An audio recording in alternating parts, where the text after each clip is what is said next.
वर्ष होतं 1895, दिवस होते थंडीचे आणि अशाच एका थंडीच्या संध्याकाळी जर्मनीच्या वुर्झबर्ग विद्यापीठामध्ये विल्हेल्म रॉन्टगेन हे आपलं संशोधन करत होते.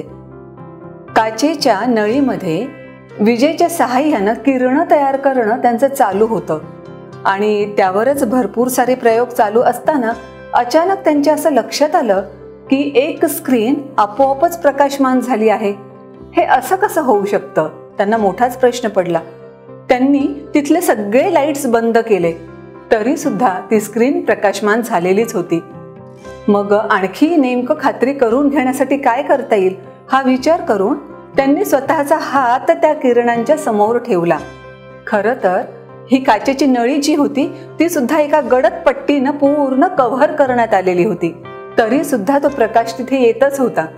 म्हणून जेव्हा त्यांनी स्वतःचा हात समोर ठेवला तेव्हा त्यांना हातामधलं सगळं काही संरचना दिसली.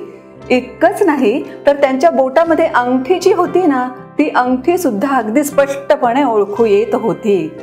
आता या किरणांवर अधिक संशोधन करायचं म्हटल्यावर काहीतरी त्याला तुर्तच नाव देणं आवश्यक आहे.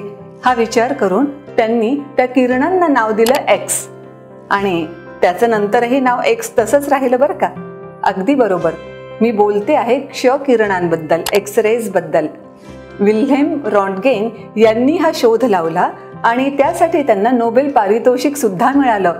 किती सोपं झालं ना वैद्यकशास्त्राला.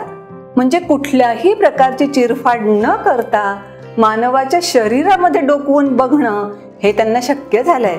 खरंच फार मस्त आणि उपयुक्त शोध आहे की नाही हा? आणखी असेच काही शोध तुमच्याही लक्षात आहेत का?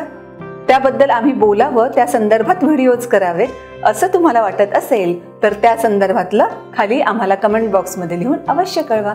थँक्यू.